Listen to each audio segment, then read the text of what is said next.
যে ইমান দিন খোলাই নাই আমি মানে অধীৰ আগ্ৰহেৰে বাচ্চাইটাও কেতিয়া খুলিব নতুন কিতাপ লৈ যাম সেই কথাটো কি কাৰণে হৈছিলে তেতিয়া মোবাইল নাছিলে এক্স্যাক্টলি এতিয়া ল'ৰা ছোৱালী এনেকে চাবলৈ সময় নাই সেই কাৰণে সময় আছিলে অবাধ সময় আছিলে আমি ক্যান্সাৰ বিশেষজ্ঞ এগৰাকী লেখিকা কিন্তু আজি আমি কথা পাতিম অন্য এটা বিষয় অন্য কিছুমান দিশ কাৰণ এগৰাকী ব্যক্তি কেৱল এটা দিশেই নহয় ব্যক্তিগৰাকীৰ বিষয়ে ব্যক্তিগৰাকীয়ে নিজে কিছুমান কথা জানে তেওঁৰ বিষয়ে সমাজে কিছুমান এটা ধাৰণা লৈ ৰাখে বা কিছুমান কথা এনেকুৱা থাকে যে তেওঁৰ বিষয়ে তেওঁ নিজেও নাজানে বা তেওঁৰ বিষয়ে আনে জানে ডক্টৰ গায়ত্ৰী গগৈ আপোনাক স্বাগতম জনাইছো আমাৰ অনুষ্ঠানলৈ ধন্যবাদ তাৰ আজিৰ গায়ত্ৰী গগৈ বুলি ক'লে গোটেই চিনি পাই বিশ্বসভাত জানে কিন্তু সেই গৰাকী গায়ত্ৰী গগৈ হ'ব যোৱাৰ আগৰ গায়ত্ৰী গৰাকী কেনেকুৱা আছিল সেই কথাৰে আৰম্ভ কৰো মই মোৰ দেউতা এজন শিক্ষক আছিল মা গৃহিণী আছিল যদিও মা গৃহিণী আছিল কিন্তু মা প্ৰকৃতাৰ্থত আমাৰ বাবে শিক্ষক আছিল তেওঁ যথেষ্ট কঠোৰ অনুশাসন আমাৰ ওপৰত আছিল মানে একান্ত বাধ্য ছাত্ৰী বুলি দেউতাই সদায় গৌৰৱ কৰিছিল দেউতা ধেমাজি উচ্চ মাধ্যমিক বালক বিদ্যালয়ৰ শিক্ষক আছিল তেওঁ সংস্কৃতৰ শিক্ষক আছিল শাস্ত্ৰী দিনেশ শাস্ত্ৰী গগৈ দেউতাৰ অংক বিজ্ঞান এই সকলো বিষয়তে অবাধ জ্ঞান আছিল আমাৰ ঘৰখন এনেকুৱা এখন মুকলি ঘৰ যে আমাৰ বৰদেউতাৰ ল'ৰাক পঢ়াৰ কাৰণেও দেউতাই চাই বা এনেকুৱা হৈছিল যে যিবোৰ ল'ৰাই আগৰ সময়ত এতিয়া মোৰ মনত পৰিছে যে হেতু সময়ত 10th পাস কৰাটো যথেষ্ট অসুবিধা আছিল পাস কৰিছে যদি হেতু এটা গাঁৱৰ কাৰণে বা এটা ঘৰখনৰ কাৰণে ডাঙৰ এটা এচিভমেন্ট গতিকে যিবিলাকে প্ৰথম বছৰ বহুতেই দেখিছিল অংক বিষয়টো বৰ টান পাইছিল যদিও আমাৰ ল'ৰা ছোৱালী কিটাৰ কাৰণে হেতু নহয় আমাৰ বহুত কিজনী অংক বিষয়ে তেওঁলোকৰ মুখ্য বিষয় গতিকে আমাৰ ঘৰত চাউল পাত লৈ আহি যিকিজন ছাত্ৰ বেয়া কৰে তেওঁলোকে আমাৰ ঘৰত থাকিছিল মানে গুৰু দক্ষিণা হে ঘৰৰ পৰা লৈ যায় আৰু তেতিয়া আমাক দেউতাই পঢ়ুৱা ইমান এটা নিয়ম নাই তেওঁলোকক পঢ়ুৱা কামটো আমাৰ ঘৰত চলিছিল আৰু আমাৰ ল'ৰা ছোৱালী কিটা যিহেতু অংকত খুব ভাল আছিল গতিকে আধাখিনি অংক মুখতে মোৰ ভন্টি দাদা বা ভাইটিহঁতে ইহঁতে মুখেৰে কৈ দিছিল গতিকে ইহঁতেও সমানে সমান শিকাই দিছিল যথেষ্ট কষ্ট হৈছিল তাৰ কাৰণে যে ইমানবোৰ মানুহৰ কাৰণে মাৰ অকনমান খং উঠে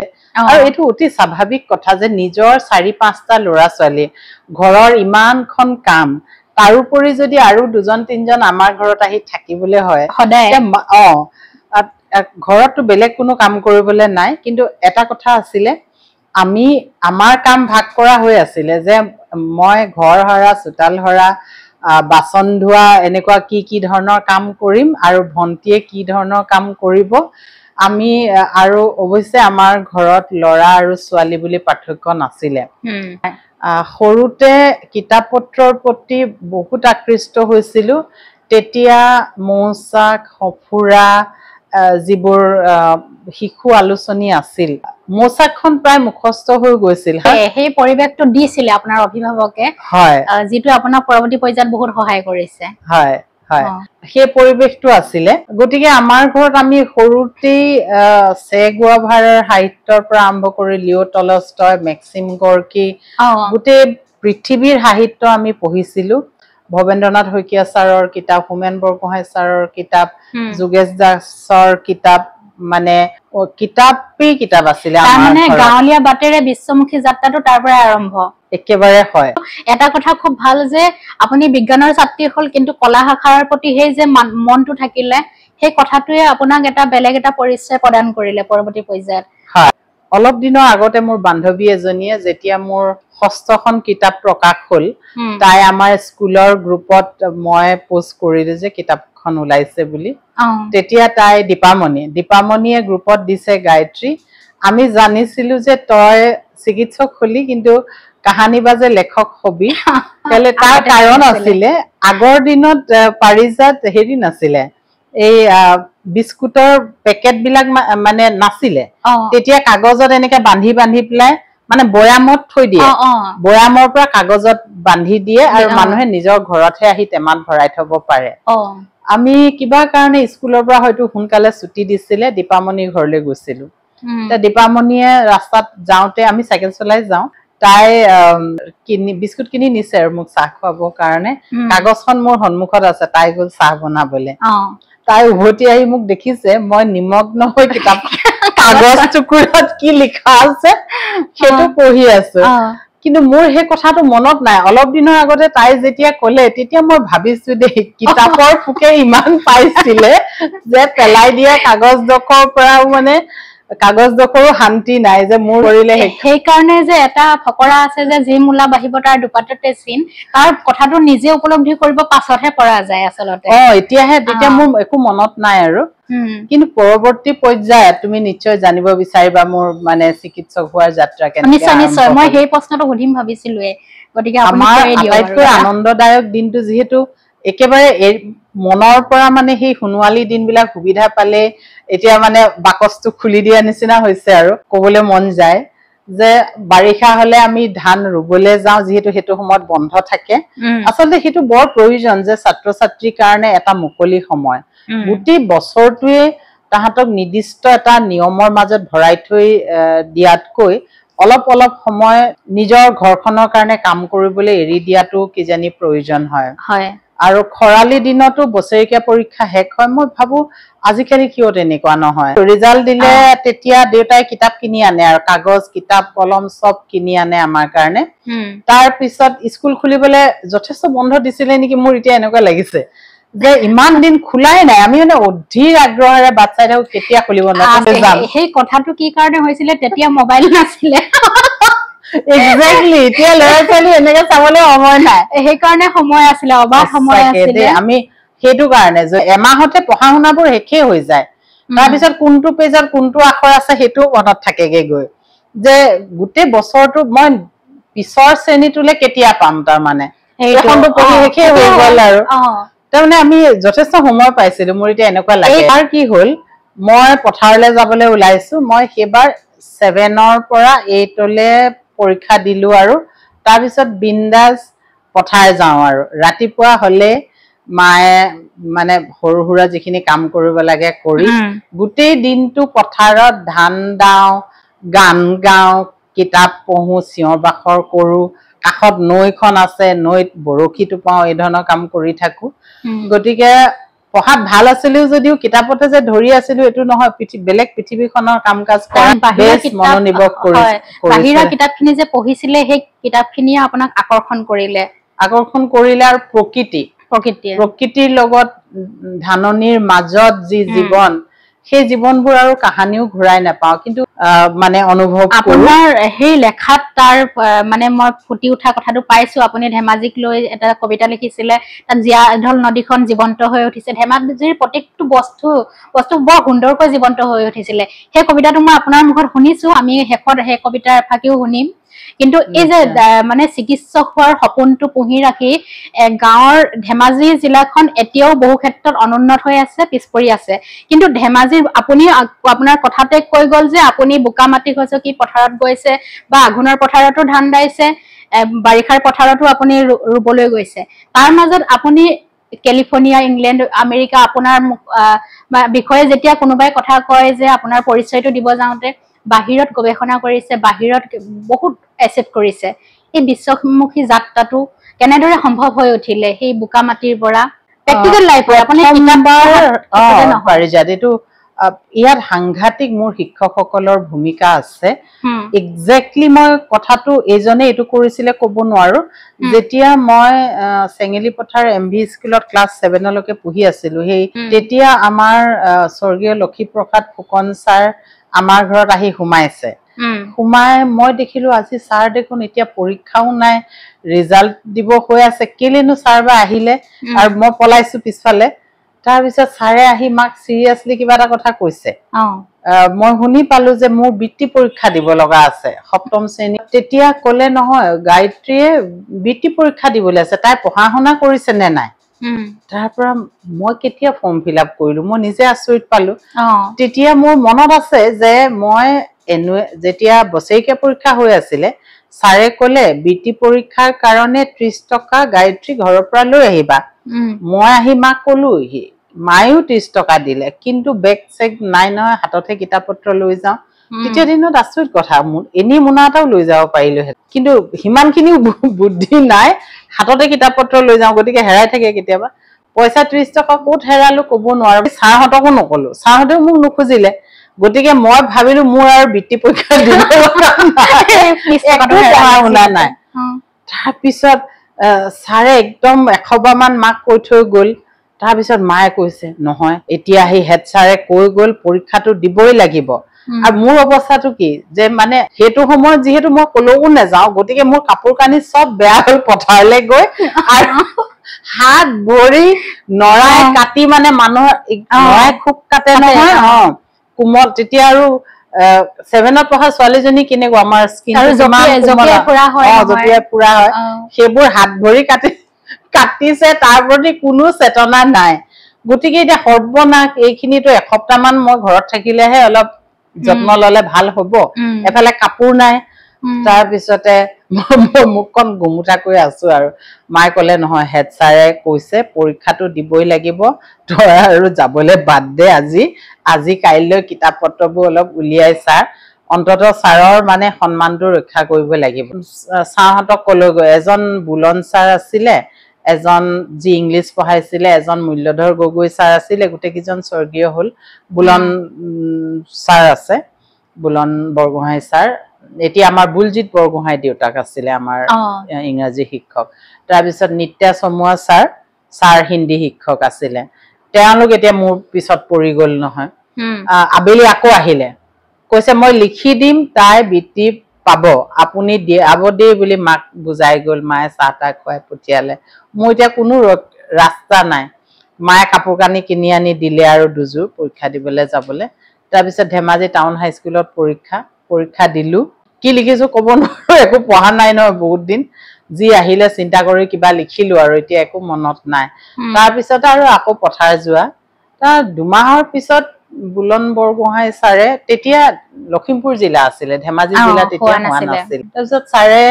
আহি মাক কৈছে মই নাছিলো যে গায়ত্ৰী নামটো ইন্সপেক্টৰ অফ স্কুলছৰ অফিচত মানে মোৰ নামটো বৃত্তি পোৱা বুলি ছাৰে দেখি আহিলে সিদিনাখন যেতিয়া আহি কথাটো ক'লে তাৰ পিছত মই প্ৰথম নিজৰ ওপৰত যিটো আত্মবিশ্বাস আচলতে জিন্দগীত যিকোনো কাম কৰিবলৈ নিজৰ ওপৰত বিশ্বাসটো খুব প্ৰয়োজন আৰু শিক্ষাগুৰুসকলৰ অৱদানটো সেইখিনিত মানিব লাগিব মানে মই মোক নাজানো কেলে মোৰ বয়সটো এনেকুৱা নহয় যে মই কিমান জানো বেলেগৰ লগত মই কিমান তুলনা কৰিব পৰাকে এজন ব্যক্তি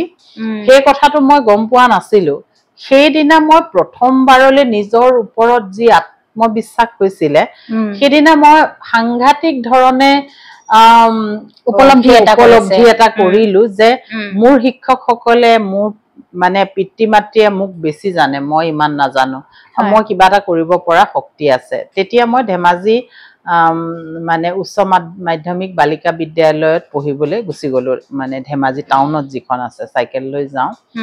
সেইটো এটা আৰম্ভণি তাৰ পিছত যেতিয়া ফাৰ্ষ্ট ছেকেণ্ড থাৰ্ড হওঁ তেতিয়া তাত আমাৰ লাবণ্য বাইদেউ আছিলে লাবণ্য চুতীয়া এতিয়াও বিজ্ঞান সমিতি কাম কৰি থাকে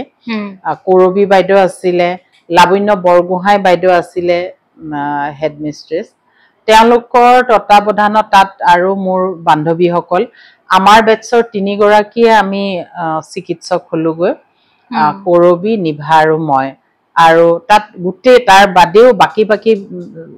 লাইনলৈ যিবোৰ গ'ল যথেষ্ট মানে সেইটো সময়ত ধেমাজি গাৰ্লছ হাইস্কুলখনেই আটাইতকৈ বেছি মানে উচ্চ শিক্ষাৰ কেন্দ্ৰ আছিলে ছোৱালীৰ বাবে কেঞ্চাৰ বিষয়ত গৱেষণাৰ বিষয়লৈ যোৱাৰ কথাখিনি কওকচোন কেঞ্চাৰ ক্ষেত্ৰখন এনেকুৱা যে আমি পাহাৰ বগাইছো যদিও ওখৰা মুখৰা বহুত পাহাৰ বগাইছো কিন্তু কিছুমান হিলগুটিহে আমি দাঙিব পাৰিছো পৃথিৱীৰ দ্বিতীয় সৰ্ববৃহৎ মানুহৰ মৃত্যুৰ কাৰণ হৈছে কেঞ্চাৰ প্ৰথম হৈছে হাৰ্ট ডিজিজ কেঞ্চাৰ ৰোগীৰ মই প্ৰথম অৱস্থাত যন্ত্ৰণা দেখিছিলো তেতিয়া এইটো এটা লৈ খুব ৰহস্য ধৰণৰ খুব ভয় এনেকুৱা এটা বেমাৰ সেই প্ৰত্যাহ্বানটোৱে মোৰ মনতো এটা প্ৰত্যাহ্বান আনি দিছিলে যে যদি মই যিটো বিষয় অধ্যয়ন কৰো সেইটো মই কেঞ্চাৰেই ল'ম পৰৱৰ্তী সময়ত সেইটো এটা সময় আৰু মোৰ জীৱনলৈ এজন খুব মহান ব্যক্তিৰ সংস্পৰ্শলৈ মই আহিছিলোঁ সেইজন হ'ল ডক্টৰ এপিজে আব্দুল কালাম যি হেতু সময়ত তেওঁ ৰাষ্ট্ৰপতি আছিলে আৰু তেওঁ কিতাপ wings of fire ignited mind India vision 2022 এই ধৰণৰ কিতাপ পঢ়ি সাংঘাতিক ধৰণে অনুপ্ৰাণিত হৈছিলোঁ এবাৰ তেখেতলৈ মই চিঠি লিখিছিলোঁ যদি তুমি সোধা জীৱনৰ আটাইতকৈ আনন্দৰ দিনটো কোনটো আছিলে যেতিয়া মই এখন অৰ্ডিনাৰী কাগজত তেওঁ চিন্তাই মোক খুব অনুপ্ৰাণিত কৰে বুলি মই লিখিছিলোঁ মোলৈ এদিন লেণ্ডলাইনত ফোন আহিছে ফোন কৈছে মই হিজ এক্সেলেঞ্চি প্ৰেচিডেণ্ট অফ ইণ্ডিয়াৰ হৈ ফোন কৰিছে তেওঁৰ CA RK প্ৰসাদে ফোন কৰিছে যে আপোনাৰ চিঠিখন পালে আপোনাক খুবেই ভাল পাইছে আৰু যেতিয়া অসমলৈ যাব তেতিয়াহলে আপোনাক লগ পাব আৰু সিদিনাখন মোৰ ইমান ভাল লাগিছিলে মই শব্দৰে বুজাব নোৱাৰো যে যিজন মানুহৰ জীৱনে আৰু কামে ইমান অনুপ্ৰাণিত কৰে অকল মুকে নহয় আমাৰ নতুন প্ৰজন্মক ছাত্ৰ ছাত্ৰীক সেই ব্যক্তিজনে মোৰ একেবাৰে এটা উত্তৰ দিছে ইমান ভালকৈ তাৰোপৰি সমস্যা হয় কি মইতো অসমীয়া মিডিয়ামত পঢ়ি অহা যদিও পৰৱৰ্তী সময়ত ইংৰাজীত গোটেই চিকিৎসা বিজ্ঞান পঢ়িলো বা পৃথিৱীৰ সকলোতে এটা ইংৰাজীতেই বক্তৃতা দিব লগা হয় কি লিখিলো মোৰতো একো মনত নাই কিন্তু তেওঁক নিশ্চয় মই যি আন্তৰিকতাৰে কথাটো লিখিলো সেই কথা বুজাব পাৰিলো পিছৰ সময়ত তেওঁ দিহিং পাটকাইত ফেষ্টিভেল হৈছিলে তিনচুকীয়াত তেতিয়া চাবুৱা এয়াৰবেছত মাতিনি লগ পাইছিলে পৰৱৰ্তী সময়ত মই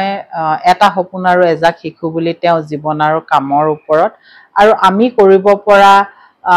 কামৰ কিছুমান খতিয়ান মই তেতিয়া 30 বছৰ বয়সতে লিখি উলিয়াইছিলো মোৰ প্ৰথমখন কিতাপ আৰু সেই কিতাপখন তেখেতক উপহাৰ দিবৰ বাবে পিছৰ বছৰ আকৌ দিল্লীলৈ ৰাষ্ট্ৰপতি ভৱনলৈ গৈছিলো তেখেতক লগ পাইছিলো এই যে দুবাৰ তেখেতৰ সংস্পৰ্শ তাৰোপৰি ধেমাজিত যেতিয়া বোম ব্লাষ্ট হৈছিলে 2004 চনত হয় তেতিয়া মোৰ ডাঙৰ বৰদেউতাৰ ডাঙৰ ল'ৰা মানে ডাঙৰ বৰদেউতাৰ ডাঙৰ নাতি একমাত্ৰ ল'ৰা মৃত্যু হৈছিল সেইটো সময়ত যেতিয়া ৰাষ্ট্ৰপতি ভৱনে গম পালে হিজ এক্সেলেঞ্চি আব্দুল কালাম ছাৰে গম পালে তেতিয়া তেখেতে কি সহায় লাগিব বুলি খবৰ দিছিলে গতিকে সেই যে মানৱীয় তেখেতৰ ভিতৰত থকা ইমান উচ্চ পৰ্যায়লৈ গুচি যোৱাৰ পিছতো সেই মানৱীয় ভাৱ যিহেতু মোক চিনি পায় মোৰ ভতিজাজনৰ তাত মৃত্যু হৈছে ইমান এটা নাৰকীয় ঘটনা 13 জন মানুহৰ মৃত্যু হৈছে সেইদিনা স্বাধীনতা দিৱসৰ দিনা তেখেতটো মৰ্মাহত হৈ তাৰ পিছত ধেমাজি সেই পৰিবেশটো ঠিক কৰাৰ বাবে তেখেতে কি কৰিব পাৰে নিজেই সুধিছিলে মানে এইবোৰ দেখাৰ পিছত এটা বেলেগ ধৰণৰ মই অগ্নিৰ দেউকা কিতাপখন পঢ়াৰ পাছতে বেলেগ এটা অনুভৱ কৰিছো আপুনিটো ব্যক্তিগতভাৱে তেনেকৈ পাইছে মই লগ পাইছো গতিকে সেই কথাটোৱে গোটেই জীৱন মোক ক'ব নোৱাৰকে এটা অনুপ্ৰাণিত কৰিলে আৰু দায়িত্ববোধ দিলে যিজনে মোক ইমান বেছি ব্যক্তিগতভাৱে লগ পাই উৎসাহিত কৰিলে মোৰ জানো দায়িত্ব নাই তেখেত এতিয়া নাই আমি আমাৰ ক্ষমতা তেখেতৰ সমান নাই কিন্তু নিজৰ সামান্য অকনমান ক্ষমতাৰে অকনমান এটা বিন্দু কাম যদি কৰিব পাৰো সেই চেষ্টাটো যাতে কৰো সেই চেষ্টাটো তাতেই দিলে আৰু গৱেষণালৈ অহাৰ কাৰণ হ'ল যে আমি যদি সমাজখনক এটা স্থায়ী অৰিহণা দিব লাগে আৰু চিকিৎসা বিজ্ঞান বা কেন্সাৰৰ ভাল চিকিৎসা ওলাব লাগে তেতিয়াহলে গৱেষণা কৰিব লাগিব আজি যি চিকিৎসা কৰি 50% আৰু বহুতবোৰ চিকিৎসা এতিয়া ব্ৰেষ্ট কেন্সাৰ আৰ্লি ষ্টেজত 100% ভাল হৈ যায় এই যিমান ভাল ভাল কেন্সাৰৰ চিকিৎসা ওলাইছে মেডিকেল মানে সায়েন্সত যিমানবোৰ ওলাইছে গৱেষণাৰ ফল দায়িত্বই মানুহক মহান কৰে সেই মহানতাই আপোনাৰ প্ৰতিশ্ৰুতিৰ আৰম্ভণি হয়তো মই এটা কাৰণ বুলি ভাবিছো প্ৰতিশ্ৰুতিৰ কথা গায়ত্ৰী গগৈৰ লগত কথা পাতিলে প্ৰতিশ্ৰুতিৰ কথা যদি নাপাতো আধাৰুৱা হৈ ৰব মই ইণ্ডিয়ান কাউন্সিল অফ মেডিকেল ৰিচাৰ্চত গৱেষণা কৰিবলৈ আৰম্ভ কৰিলো গৱেষণা কৰি থাকোতে মানুহৰ যি যন্ত্ৰণা দেখিলো মানুহৰ দুখ কষ্ট দেখিলো মই কেৱল তেওঁলোকৰ মাংস বা তেজ লৈ পৰীক্ষা কৰি পৃথিৱীৰ বিভিন্ন ঠাইত গৈ তাৰ বক্তব্য প্ৰদান কৰিম হেতুতে মই সীমাবদ্ধ হৈ থাকিব নোখোজিলো মই গলো যেতিয়া মই গ্ৰান্ট পালো সুইজাৰলেণ্ডত মই ইন্টাৰনেশনাল ব্ৰেষ্ট ক্যান্সাৰ কনসেনসাস কনফাৰেন্সত গলো আমেৰিকালৈ গলো মই বেলেগ বেলেগ দেশলৈ গলো গ্লোবাল কনফাৰেন্সলৈ তেতিয়া উভতি অহাৰ পিছত মই অনুভৱ কৰিলো যে এতিয়া যিবোৰ দেশত মানুহ সচেতন সিহঁতৰ বেমাৰটো বেছি ভাল হয় মানে উন্নত দেশবিলাকত ব্ৰেষ্ট ক্যান্সাৰ ছগৰাকী মহিলা যদি ধৰা পৰে আজি 5 বছৰত মাত্ৰ এগৰাকী মহিলাৰ মৃত্যু হয় কিন্তু ভাৰতবৰ্ষত যদি দুগৰাকী মাত্ৰ ধৰা পৰে এগৰাকীৰ মৃত্যু হয় তাৰমানে 50% মৃত্যু হয় আৰু তাৰ কাৰণটো হৈছে যে আমাৰ ইয়াত আমি সজাগতাৰ কাৰণে যিমানখিনি কৰিব লাগে আৰু এই কামখিনি চিকিৎসা বিজ্ঞানৰ মানুহ সচেতন ব্যক্তি বিজ্ঞানৰ মানুহ প্ৰতিজনৰ নিজৰ নিজৰ কিছু কৰ্তব্য আছে ব্যক্তি হিচাপে নিজৰ স্বাস্থ্য দায়িত্ব আছে পৰিয়াল হিচাপে সমাজ হিচাপে প্ৰত্যেকৰে এটো নহয় কাৰবাৰ বেমাৰ হ'ব ডক্টৰজনৰ দায়িত্ব কিন্তু তেওঁ প্ৰথম অৱস্থাত সজাগ কৰা দায়িত্ব চিকিৎসক গৱেষক বা আমাৰ মানে প্ৰত্যেকজন সচেতন ব্যক্তিৰো দায়িত্ব যেহেতু তেওঁ প্ৰিভিলেজ তেওঁ জানে আৰু যি ইতিমধ্যে হে ক্যান্সাৰ হৈ তেওঁ ভাল পাইছে তেওঁ সেই ক্ষেত্ৰত বিশেষ ভূমিকা লব পাৰে তেতিয়া আৰু এটা মাজতে সংযোজিত হৈছিল যে মই যেহেতু অলপ সলপ লিখা মেলা কৰিছিলো আৰু আমাৰ অসম কাকতত মই লিখিছিলো এই কথাটোলে আমি আহিম সেই কাৰণে এটা সেপাৰেট কৰি থৈছো তেতিয়া আৰু এটা ঘটনা হল মানে হেতু লগৰে হয় এই কাৰণে পাৰিজাত যে 2014 চনত মই আমেৰিকালৈ গৈছিলো যাওতে ডক্টৰ বিকুল দাস দাদাৰ লগত তেওঁ ঘৰতে আছিল মই হাৱাৰ্ডলৈও গৈছিলো তেতিয়া কি হল যেতিয়া মই ঘূৰি আহিলো হোমেন বৰগোহাঁই ছাৰে মোক ক'লে গায়ত্ৰী তুমি ক্যান্সাৰ বিষয়ক অকল ৰিসাৰ্চ কৰিলে নহব সাধাৰণ মানুহৰ বাবে তুমি হেৰি কৰিব লাগিব লিখিব লাগিব ছাৰে মানে মোক বিৰাট টানকে ধৰিলে যে তুমি এখন কিতাপ লিখিব লাগিব যেহেতু ৰোগীয়ে ক্যান্সাৰ সম্পৰ্কে ইমান কিতাপ লিখিছে চিকিৎসক হিচাপে তোমাৰ দায়িত্ব আছে যে তুমি তাৰ প্ৰশ্নৰ উত্তৰ দিবা এই ঘটনাটো প্ৰায় একেলগতেই ঘটিছিলে যে গৱেষণা আৰু লিখা মেলা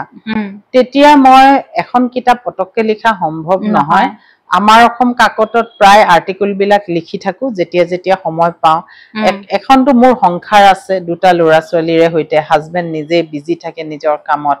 নিজৰ এটা ফুল টাইম জব আছে যত মই পঢ়াব লাগে কনসালটেন্সি আছে তাৰ ওপৰত ৰিসাৰ্চ আছে গটিকে তাৰ মাজত লিখা মেলা কৰাটো মোৰ কাৰণে প্ৰত্যাহ্বান হৈ পৰিছিল মানে যিমান মই টোপনি যাব লাগে তাতকে কম টোপনি গৈ হে লিখি উলিয়াব লগা হৈছিল কিন্তু ছাৰে যদি হেতু তাগিদা নিদিলে হেতেন তেতিয়া মই এই কিতাপখন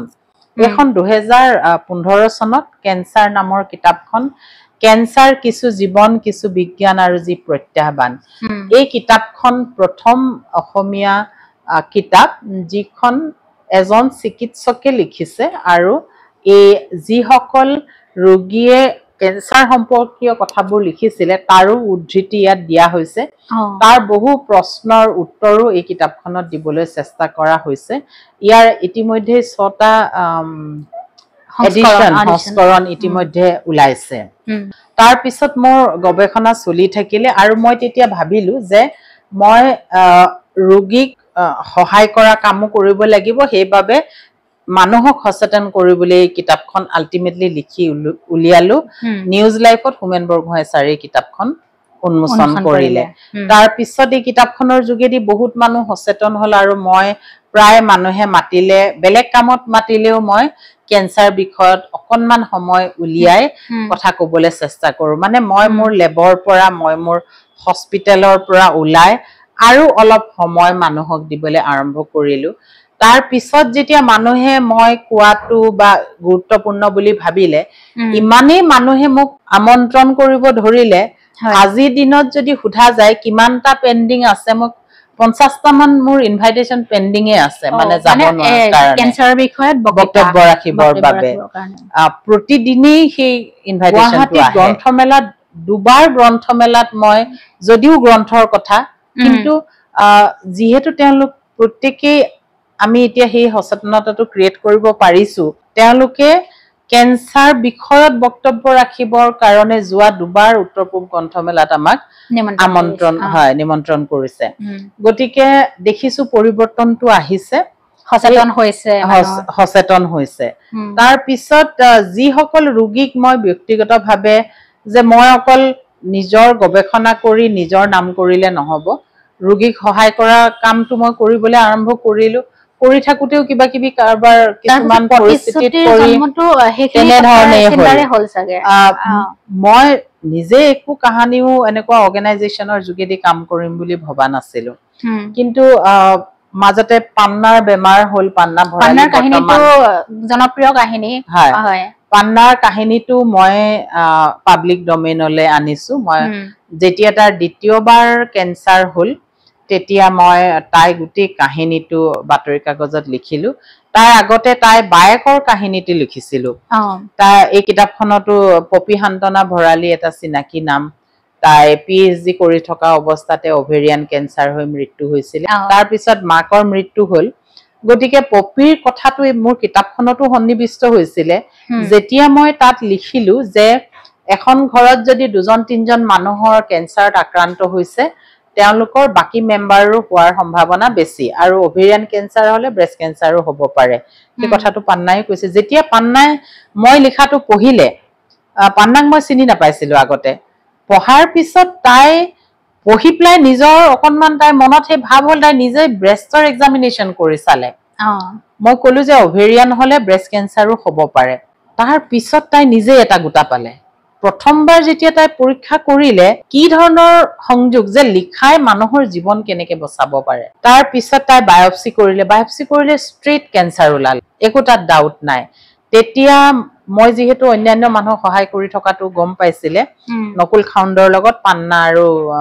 নকুল খাউণ্ড মোৰ ওচৰলৈ আহিলে মই তেতিয়া টাটা মেমৰিয়েল হস্পিটেললৈ এজন সুমিত গুজৰাল বুলি ছাৰলৈ চিঠি লিখিলো আৰু তেওঁ পান্নাৰ তেতিয়া ঘৰত কোনো নাছিলে দেউতাকৰ হেমিপেৰেচিছ আছিলে তেওঁ চিকিৎসক আছিলে কিন্তু তেওঁ তাইৰ লগত যাব পৰা অৱস্থাত নাছিলে পান্নাই বন্ধু বান্ধৱৰ লগত টাটা মেমৰিয়েল হস্পিটেল গ'ল লগতে মই পান্নাক কৈ পঠালো যে তোমাৰ বেমাৰটো জেনেটিক হ'ব পাৰে মই খুব ষ্ট্ৰংলি সাসপেক্ট কৰিছো ইণ্ডিয়াৰ ফাৰ্ষ্ট জেনেটিক ল্যাবৰেটৰীটো ডক্টৰ ৰাজীৱ সাৰিন ছাৰে এষ্টাব্লিছ কৰিছে TMHত আছে গতিকে তুমি তাত টেষ্টিং কৰি প্লাই আহিবা তাই গৈ তাত টেষ্টিং কৰিলে কৰাৰ পিছত ধৰা পৰিলে যে তাইটো বংশানুক্ৰমিক যি কথাটো তাই আগতে সন্দেহ কৰিছিলে কিন্তু এনে ধৰণৰ কিবা থাকিব পাৰে বুলি জনা নাছিলে সেই কথাটো প্ৰমাণ হৈ গ'ল দ্বিতীয়বাৰ আকৌ পান্নাৰ কেঞ্চাৰ হ'ল আৰু প্ৰথম আৰু দ্বিতীয়বাৰ দুবাৰ কেঞ্চাৰ কেঞ্চাৰ বিজয়িনী হয় মাজৰ সময়খিনিত তাইক সহায় কৰা আৰু বহু কেইজন কেঞ্চাৰ হোৱা পৰিয়ালৰ মানুহ আৰু এই ক্ষেত্ৰত কাম কৰিবলৈ আগবাঢ়ি অহা ব্যক্তিৰে প্ৰতিশ্ৰুতি গঠন কৰিবলৈ পান্না আৰু পান্নাৰ দেউতাক লগতে মঞ্জুলা আগৰৱাল যি মানে ৰোগীক সহায় কৰা প্ৰথম গৰাকী ব্যক্তি মোৰ পেচেণ্টক সহায় কৰিবলৈ আগবাঢ়ি অহা দ্বিতীয়তে মোৰ স্বামী সঞ্জীৱ হাজৰিকা তেওঁ দুখীয়া মানুহ কিবা একেবাৰে নাই বুলি যদি কেতিয়াবা কওঁ তেৱেই মানে পইচা উলিয়াই দিয়ে তুমি এই পইচাটো দি দিবাচোন বুলি সেই কথাটো আজি মই নিশ্চয় মনত পেলাব লাগিব তেনে ধৰণেই তেওঁলোকে মানে প্ৰতিশ্ৰুতি জন্ম হ'ল মোৰ আমি মানুহক সহায় কৰিব খুজো এটা প্লেটফৰ্ম লাগিব আৰু মই দেখিলো ইতিমধ্যে মোৰ ওপৰত যথেষ্ট প্ৰেছাৰ আহিছে মই অকলে ইমান মানুহ চাব নোৱাৰো হ্যান্ডেল কৰিব নোৱাৰো তেনে ধৰণে প্ৰতিশ্ৰুতিৰ জন্ম হ'ল প্ৰতিশ্ৰুতিৰ উদ্দেশ্যটো মানুহক সহায় কৰা কিন্তু প্ৰতিশ্ৰুতিৰ ওচৰলে সবে নাজানে প্ৰতিশ্ৰুতি যে আছে কিবা কেনেদৰে সহায় কৰে কেনেকৈ জানিব প্ৰতিশ্ৰুতিৰ ওচৰলে বা যাব কেনেকৈ ডিব্ৰুগড়ত আছে ধুবুৰীটো মানুহজন ৰোগীয়া হ'ব পাৰে হয় এতিয়া ধুবুৰীটো পেচেণ্ট আছে প্ৰতিশ্ৰুতিক আচলতে পাবলে প্ৰতিশ্ৰুতিৰ ফেসবুক পেজ তুলে যাব পাৰে বা প্ৰতিশ্ৰুতিৰ ওয়েবসাইট আছে www.protishruti.org দুটা হেল্পলাইন আছে প্ৰতিশ্ৰুতিৰ সেই হেল্পলাইনত ক্যান্সাৰ এণ্ড পেলিয়েটিভ কেয়াৰ হেল্পলাইনত ফোন কৰিব পাৰে ৰাতিপুৱাৰ পৰা গধূলিলৈ আৰু যেতিয়া এজন ৰোগীয়ে ৰেজিষ্টাৰ কৰিব তেতিয়া হলে তেওঁ এজন ভলন্টিয়াৰ এসাইন কৰা হয় গতিকে ভলন্টিয়াৰজনক নিজৰ সময়মতে তেওঁলোকে ফোন কৰিলেই হ'ল ভলন্টিয়াৰজনেও পেচেণ্টক ফোন কৰিব যি ধৰণে লাগে আৰু ভলন্টিয়াৰে পেচেণ্টজন বেছিক এছেছমেণ্ট কৰি ডক্টৰৰ লগত কথা পাতি তেওঁক যি লাগে এতিয়া তেওঁক ডক্টৰৰ এপইণ্টমেণ্ট লাগে সেইটো ফেজত আছে জাষ্ট বায়োপসি ৰিপৰ্ট তেতিয়া তেওঁ বোলে তেওঁ ঘৰ গুৱাহাটীত বা গুৱাহাটীৰ ওচৰে পাজৰে নলবাৰী তেতিয়া তেওঁ গুৱাহাটী ষ্টেট কেঞ্চাৰ ইনষ্টিটিউট আহিব নে বি বৰুৱা আহিব নে তেওঁ প্ৰাইভেট এখনত দেখাব প্ৰতিশ্ৰুতিৰ প্ৰায় 100 জন পেনেলত ডক্টৰ আছে তেওঁলোকে ঘূৰি নুফুৰে প্ৰতিশ্ৰুতিৰ কাৰণে কিন্তু যেতিয়া ফোন কৰি প্লাই ৰিপৰ্ট এটা পঠাই দিয়া হয় তেওঁ এটা টাইম দি দিয়ে তেওঁলোকে গৈ ৰখি থাকিব নালাগে তেতিয়া যে তেওঁ মানে এটা টাইম দি দিয়ে হেতু সময়ত গৈ প্লাই তেওঁলোকক চাই দিয়ে বা যেতিয়া বেলেগ এটা সময়ত তেওঁ কিছুমান মানুহ বাহিৰলৈ গুচি যায় কিন্তু একেৰাহে বাহিৰত মানুহে যেহেতু বহুতবোৰ কেঞ্চাৰত প্ৰায় 6 মাহ বছৰ ধৰি ট্ৰিটমেন্ট কৰিব লগা হয় গতিকে ইনিশিয়ালি বাহিৰলৈ গলে উভতি আহি ইয়াত আকৌ এটো কৰাৰ প্ৰয়োজন তেতিয়া আকৌ মানে তাৰ পৰাই কেতিয়াবা ফোন কৰে উভতি অহাৰ পিছত কলৈ কোট আহি চেকআপ কৰাই থাকিব হেবিলাক ঠিক কৰা হয় বা কেতিয়াবা খুব বেছি বেমাৰ হৈ যোৱা মানুহৰ টাটা মেমৰিয়েল হস্পিটেল গুচি গল প্ৰতিশ্ৰুতি এতিয়া পেলিয়েটিভ কেয়াৰৰ বাবেও ৰেজিষ্টাৰ্ড হৈ আছে ৱেবছাইটত ইণ্ডিয়ান এছ'চিয়েশ্যন অফ পেলিয়েটিভ কেয়াৰত যেতিয়া তেনেকুৱা সম্পূৰ্ণ কিয় আৰোগ্য নোহোৱা লোক যাক তেওঁলোকে বুজাই পঠায় যে আপোনালোকে আকৌ ইয়ালে নানিব তেখেতক লৈ যাওক ইয়াত বিশেষ তেওঁ চিকিৎসা দিব লগা নাই আছে যদি তেওঁ উপশমী শুশ্ৰূষাহে দিব লাগিব তেতিয়া প্ৰতিশ্ৰুতিলে মেইল আহে বা ফোন আহে তেতিয়া ধৰক শিৱসাগৰতে আছে ধেমাজিতে আছে যতে নাথাকক প্ৰতিশ্ৰুতিয়ে সেই ধৰণে কৰে এতিয়া য'ত প্ৰতিশ্ৰুতি নাই তাত সেই ঠাইতে যি এতিয়া জুৰহাটত ধৰক পেলিয়েটিভৰ কিবা এটা দিব লাগে জুৰহাটৰ পেইন এণ্ড পেলিয়েটিভ কেয়াৰলে ফোন কৰি কানেক্ট কৰা হয় হেতু দিয়াৰ কাৰণে গতিকে এটা ইন্টাৰ কানেকশ্যন হৈ থাকে আৰু অলপ এটা বায়োপসি নকৰালৈকে আয়ুষ্মান কাৰ্ড এক্টিভেট নহয় সেই কথাটো বুজাই দিয়াটো দৰকাৰ গতিকে সেই মানুহজনক পাৰ্সোনালাইজ ধৰণে তেওঁ পৰিস্থিতিটো চাই কোনোবাই প্ৰাইভেট হস্পিটেল যাব খুজিছে তেওঁ প্ৰাইভেটত যাব যেহেতু তেওঁ কিন্তু সকলো সামৰ্থ্যবান নহয় সকলো যে যেনেকে ধৰণে সামৰ্থ্যবান হয় তাৰোপৰি প্ৰতিশ্ৰুতিয়ে গোটেই সমগ্ৰ অসমত কেঞ্চাৰ সজাগতাৰ কাৰণে কাম কৰি আছে এইচপিভি ভেকচিনেশ্যনৰ কাৰণে কাম কৰি আছে এতিয়া আমাৰ লগত বৰখাৰাণী বিষয়েও জড়িত এগৰাকী তেওঁ কোনো মাননি নোলোৱাকৈ এম্বেছেডৰ হিচাপে কাম কৰি আছে আৰু প্ৰতিশ্ৰুতিৰ এতিয়া সভাপতি doctor professor Alok Kumar Buragohain sir হয় প্ৰতিশ্ৰুতিৰ ওচৰলে বহু মানুহ ইতিমধ্যে আহিছে তেওঁলোকে সুবিধা লাভ কৰিছে আৰু আপোনালোকেও আহিব পাৰে আমি নম্বৰটো দি দিছো স্ক্ৰিনত গতিকে প্ৰতিশ্ৰুতি আহিলে কিন্তু অনুষ্ঠানটো চলিবলে আৰ্থিকভাৱেও কিছুমান মানুহ আহিব পাৰে যে আমি সহায় কৰিব বিচাৰো গতিকে সেই ধৰণে যেতিয়া আহিব বিচাৰে মানুহজনে কাক যোগাযোগ কৰিব তেতিয়া সেই হেল্পলাইন নাম তেওঁলোকে ৱেবছাইটত গৈ বেংকৰ নাম্বাৰ আছে প্ৰতিশ্ৰুতিয়ে খুব স্বচ্ছভাৱে কাম কৰিব খোজে প্ৰতিশ্ৰুতি কোনে কোনে পইচা দিছে প্ৰতিশ্ৰুতি ৱেবছাইটত তেওঁলোকৰ ডনাৰ্ছখিনি নাম আছে বৰ্তমান 600তকৈও ওপৰ প্ৰতিশ্ৰুতিৰ ডাটা আছে যিয়ে এমাহত 100 টকা দিয়ে মানে এমাহত যদি কাবাক চাহ একাপো খুৱাও আমি 100 টকা খৰচ হয় হেতুটো আমি খুৱাই থাকো আমি ধৰি লওঁ যে এজন ৰোগীক কিবা এটা খুৱাবৰ কাৰণে কিবা এটাৰ কাৰণে 100 টকা এটা দিছো গতিকে যেতিয়া এজন মানুহে 100 টকা দিয়ে তেওঁ গাত নালাগে আৰু মনটো থাকিব লাগে যিকোনো সাধাৰণ মানুহেই তেওঁ আনক সহায় কৰাৰ মনোভাৱ আছে তেওঁ যাতে কৰিব পাৰে আৰু আমি অকল পইচাই নিবিচাৰো মানুহৰ মৰেল সাপোৰ্টটো প্ৰতিশ্ৰুতিয়ে যদি ভাল কাম কৰিব মানুহৰ কাৰণে কৰিব মানুহেই সংগঠনটো চলাব মানুহেই সহযোগিতা কৰিব আৰু মানুহৰ বাবেই দিব গতিকে প্ৰতিশ্ৰুতিয়ে ক'ত পইচা পাইছে বুলি যদি কোৱেশ্চন কৰে তেতিয়াহলে গোটেই দীঘল ডনৰৰ লিষ্টখন যেতিয়া চাব তাতে উত্তৰটো থাকিব একাউন্ট নাম্বাৰটো তাতে আছে কোনোবাই বোলে একাউন্টত গৈ পেলাই চাবও খুজিছে হেতু কথাও যাতে আমাক নহুদাকে তেওঁ নিজেই ইনভেষ্টিগেট কৰি উলিয়াই ল'ব পাৰে গতিকে সেই নাম্বাৰটোত পেমেন্ট কৰিব পাৰে আৰু নহলে হেল্পলাইনত ফোন কৰিলে স্কেনাৰো তেওঁলোকক প্ৰদান কৰা হয় এতিয়া আপুনি এটা কথা হেদিনা উল্লেখ কৰিলে বক্তৃতা প্ৰদান কৰোতে যে এটা ভ্যাকচিন আহিছে যিখিনি সৰু ছোৱালীক বিশেষকৈ কিমান এটা বয়সও উল্লেখ কৰিছিলে দিব পাৰি আৰু যিটোৰ আগতে দাম বহুত আছিল এতিয়া খুব কমতে দিছে এটাৰ উপকাৰিতা আৰু হেতু বিষয়ত অকনমান কওকচোন মহিলাৰ প্ৰথমটো কেঞ্চাৰ হৈছে স্তন কেঞ্চাৰ আগতীয়াকৈ ধৰা পৰিলে সম্পূৰ্ণ ভাল হ'ব পাৰি আৰু আমাৰ সাংঘাতিক মহিলাসকলৰ স্তন কেঞ্চাৰ হৈছে তাৰ বাবে আগতীয়াকৈ ধৰা পেলোৱাৰ যিবোৰ ব্যৱস্থা এইবিলাকো আপোনালোকে চাব পাৰে ৱেবছাইটত যদি মোৰ নামটো ক্লিক কৰি দিয়ে মোৰো বহুত ভিডিঅ' বা টক ওলাব তাৰ বাদে বেলেগ বহুত ডক্টৰে কোৱাও ওলাব মই কৈছো কাৰণে মই এটো কোৱা নাই মোৰটোৱে চাব যিবিলাক ভাল লাগে আপোনালোকৰ হেতু বিষয়ে মটতে কামত আহিব উপকাৰ হ'ব লাগে দ্বিতীয়তে হল সেলফ ব্ৰেষ্ট এক্সামিনেশন কৰি নিজে নিজৰ ব্ৰেষ্টৰ পৰীক্ষা কৰি বেমাৰ ধৰা পেলাব পাৰে তাৰ বাদেও গুৱাহাটী টাউনতে যিসকল বা ডিব্ৰুগড় টাউনতে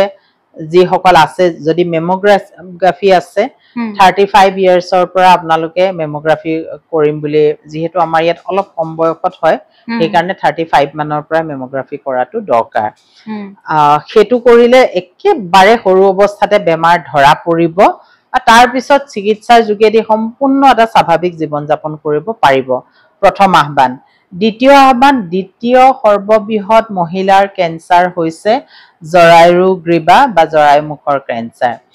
এটোত প্ৰতি 8 মিনিটত এগৰাকী মহিলাৰ মৃত্যু হৈ আছে যদিও ইয়াক সম্পূৰ্ণ প্ৰতিৰোধ কৰাৰ উপায় আগতেও আছিল যে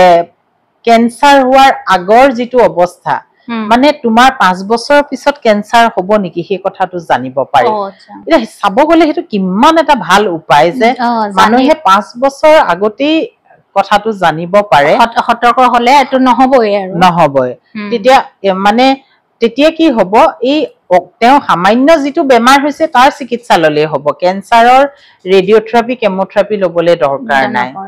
কিন্তু হেতু বেলেগ দেখত এটা নিৰ্দিষ্ট সময়ৰ 3 বছৰ 5 বছৰৰ মুৰে মুৰে পৰীক্ষা কৰে আৰু ইনস্যুৰেন্স কোম্পানী বিলাকে হেতু পে কৰি দিয়ে যাৰ হেলথ ইনস্যুৰেন্স আছে আৰু হস্পিটেলৰ পৰাই ফোন আহে যে আপোনাৰ 3 বছৰ হৈ গল বা তেও যদি আগতে অকমান এবনৰ্মেল ৰিপৰ্ট আছিলে তেও কিন্তু 3 মাহ 6 মাহতে মাতিব নহলে তেও 3 বছৰ বা 5 বছৰ পেপ স্মিয়াৰ বুলি এটা কৰিব পাৰি আৰু এটা কৰিব পাৰি HPV টেষ্টিং এইবোৰ এভেইলেবল ভাৰতবৰ্ষত এতিয়া অসমত তাৰ বাদে আটাইতকৈ ভাল খবৰটো হৈছে যে এতিয়া বাকি যেনেকে বেমাৰৰ সৰুতে ভ্যাকসিনেশন দিয়া হয় ল'ৰা ছোৱালী বিলাকক তাৰ বাবে এই সাৰ্ভাইকেল কেঞ্চাৰটো হোৱা কাৰণ হিউম্যান পেপিলোমা ভাইৰাছ তাৰ যিটো উগ্ৰ বহুত কিটা টাইপ আছে উগ্ৰ টাইপ কেটামান আছে হেতুক প্ৰতিৰোধ কৰিব পৰাকৈ HPV ভ্যাকচিন উলাইছে এতিয়া আমেৰিকাত আগতে 12 বছৰ 15 বছৰ আগতে আছিল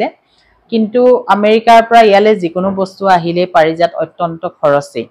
আটাইতকৈ ভাল খবৰটো হল ভাৰতবৰ্ষত এতিয়া ইন্ডিজেনাসলি ভাৰতবৰ্ষতে প্ৰডাকশন হৈছে কিবা এটা মই মোৰ যিকিটা সফলতা অত্যন্ত সাধাৰণ কিবা অসাধাৰণ সফলতা নহয় কিন্তু মই এই অসাধাৰণ সফলতাৰ পিছত দৌৰি থাকি আজি দিনৰ মোৰ যিখিনি সুখ বা শান্তি সেইখিনি মই নোহোৱা কেতিয়াও নকৰো হয় প্ৰতিটো দিনাই মই খুব সাধনা কৰিম সিনসিয়াৰলি কাম কৰিম মানুহৰ বাবে কাম কৰিম কিন্তু আজি দিনৰ মই যিখিনি সুখ শান্তি আনন্দ সেইখিনি পেলাই থৈ বহুত বেলেগ কোনোবা এজন মানুহে কৰা যি অসাধাৰণ প্ৰতিভাদৰ মানুহ তেওঁৰ দৰে হ'ব লাগিব বুলি তেওঁৰ পাছত দৌৰি থাকি আজি মনৰ যিখিনি সুখ সেইখিনি মই নোহোৱা নকৰো হয় এইখিনি কথাই নিশ্চয় প্ৰেৰণা দিব কিন্তু ইয়াৰ লগতে আৰু এটা প্ৰেৰণাদায়ক কথা যে আপুনি অসমৰ এখন গাঁও অঞ্চলৰ পৰা গৈ যেতিয়া বিদেশত আপুনি এটা বক্তৃতা দিব যায় তাতে আপোনাৰ কবাত মানে দুৰ্বলতা বা প্ৰতিবন্ধকতা মানে সৃষ্টি হয় নেকি যে আপুনি গাঁৱত জন্ম হৈছিল বা সীমিত সুবিধাৰ মাজত যেহেতু বাহিৰৰ পৃথিৱীখন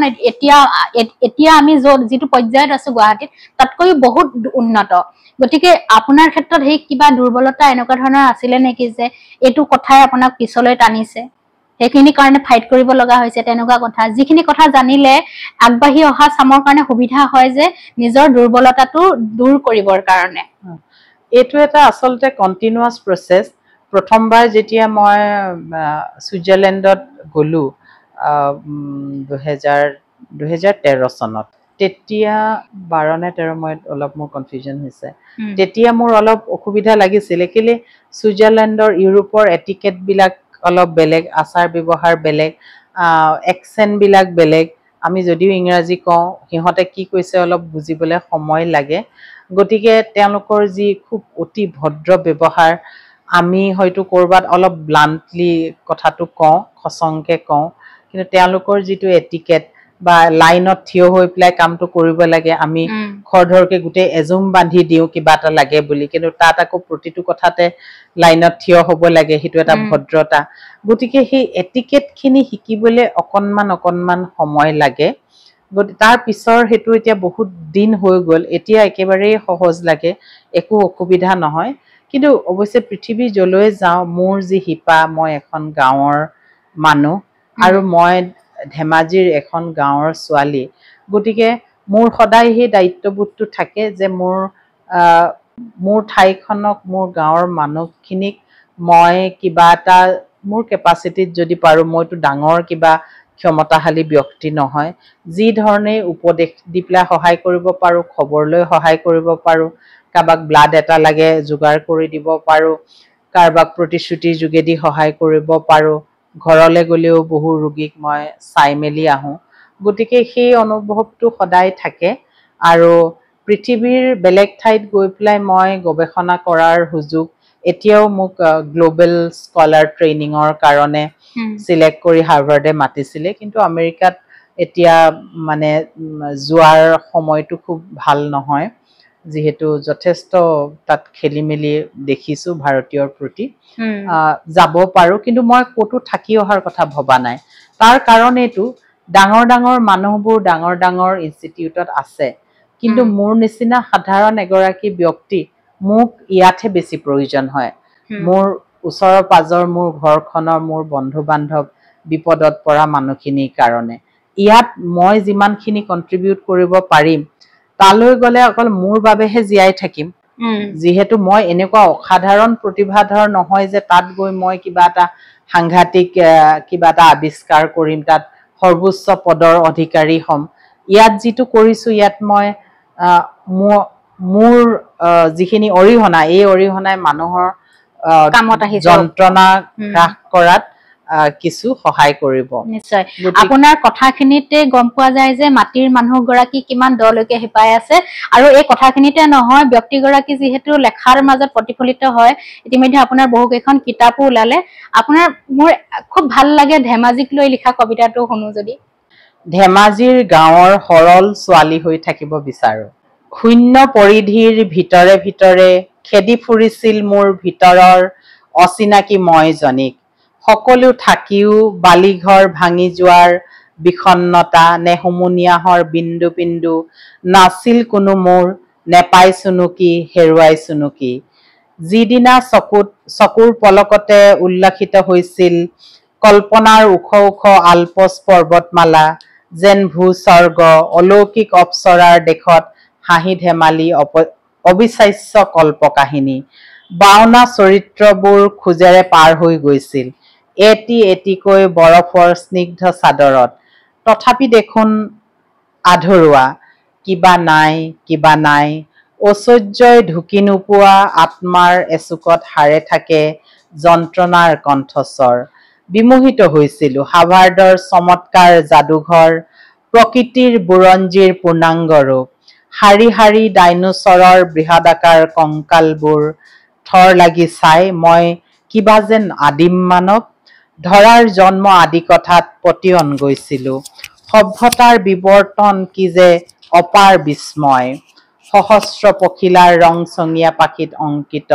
সৃষ্টি ৰহস্যৰ অযুত গাথা কংকৰ্ডত ভৰি দি খোজ ললো ৱাল্ডেন মহাৰণ্য এক বিমুগ্ধ বন্যতা য'ত ভাহি আছিল এমাৰছনৰ চিন্তাৰ তৰংগ মুখামুখি হলো হেনৰি ডেভিড থৰো 1846 চনৰ দলঙত থিয় হৈ কথা পাতিলো তেওঁ কলে কুমলীয়া কুঁহিপাত খিলা এখুদকৈ কেনেকৈ বাঢ়ে ঋতুৰাজৰ আগমনত কেনেকৈ খিলখিলাই হাঁহে কি যে নিৰ্ভেজাল আনন্দ নেদেখিলে কোনেও কব নোৱাৰে আৰু প্ৰকৃতিৰ ৰক্ষাই মানুহৰ ৰক্ষা তাৰ পিছত বিস্তীৰ্ণ সেউজীয়াত নিজক মেলি দিলো মই প্ৰাণ খুলি কথা পাতিলো তৰু লতা বৃক্ষই মোৰ জোকাৰিলে যেন মোৰ শৈশৱৰ লগৰী একান্ত পৃথিৱীৰ অন্যতম সংগী সেইদিনা মোৰ মনৰ এটা অংশই অহংকাৰ কৰি কৈছিল কথাশিল্পী হোমেন বৰগোহাঁইক বাহ আপোনাৰ পূজ্য হেনৰি ডেভিড থ'ৰক আজি নিবিড়ভাৱে লগ পালোঁ। থ'ৰৱে নিতাল মাৰি শুনিছিল মোৰ প্ৰতিটো বৰ্ণ। দুজন আটাইতকৈ ভাল বন্ধু যেন গভীৰ আলোচনাত মগ্ন। কোলাহল আৰু কুটিলতাৰ পৰা বহু যোজন দূৰত্বত মই এজনী ছোৱালী আৱিষ্কাৰ কৰিলোঁ, যাৰ আত্মা থৈ আহিছিল কৈশোৰৰ সোণালী সময়ৰ ধাৰত। তাই ক'লে, মই ধেমাজিৰ গাঁৱৰ সৰল ছোৱালী হৈ থাকিব বিচাৰোঁ, তাতে মই আৰু মোৰ স্বপ্নমধুৰ পূৰ্ণতা। কবিতাৰ কথাখিনি আৰু তেওঁৰ বক্তব্যৰ কথাখিনি তাতে গম পোৱা যায়, তেওঁ যিমানে ওখ হৈ গৈছে সিমানে তেওঁৰ তলৰ ফালেও শিপাও গভীৰলৈ গতি কৰিছে। গতিকে ওখ হলেও কিন্তু কেতিয়াও তেওঁ শিপা যে উভালি নপৰে সেয়া কিন্তু নিশ্চিত। গতিকে আজি আমাক এনেকুৱা একো গৰাকী গায়ত্ৰী গগৈৰ প্ৰয়োজন আছে। গতিকে তেখেত আমাৰ বাবে অনুপ্ৰেৰণাৰ উৎস। আমি আৰু আচলতে কথা পাতি থাকিলে শেষে নহয়, বহুত কথাই ওলাই থাকিলেহেঁতেন, কিন্তু বহু বেছি দীঘলীয়া হৈ গ'ল। শেষত আপুনি দৰ্শকক কিবা ক'ব বিচাৰিব নেকি? সেই কথাৰে আমি আজিৰ অনুষ্ঠান মুকলি মাৰো। মই আশা কৰিছোঁ যিখিনি কথা আজি আলোচনা কৰিলোঁ ক'লোঁ, মই এজন অতি সামান্য ব্যক্তি, যিমান পাৰোঁ মানুহৰ বাবে কাম কৰি যাবৰ চেষ্টা কৰিম। আৰু মোৰ কথাই যদি মোৰ কাৰোবাক অনুপ্ৰাণিত কৰিছে, মোৰ কামে যদি কাৰোবাৰ যন্ত্ৰণা সামান্য হ'লেও দূৰ কৰিব পাৰিছে, তেতিয়াহ'লে ভাবিম মই মোৰ জীৱনটো সফল হৈছে। এমিলি ডিকিনছনৰ কোৱাৰ দৰে যে মই যদি এটা চৰাইকো নিজৰ বাহলৈ উভতি যোৱাত সহায় কৰিব পাৰোঁ, তেতিয়াহ'লে মোৰ জীৱনটো সফল হৈছে। নিশ্চয়কৈ আপোনাৰ লগত কথা পাতি বহুত ভাল লাগিলে। আমি আজি ইমানতে সামৰণি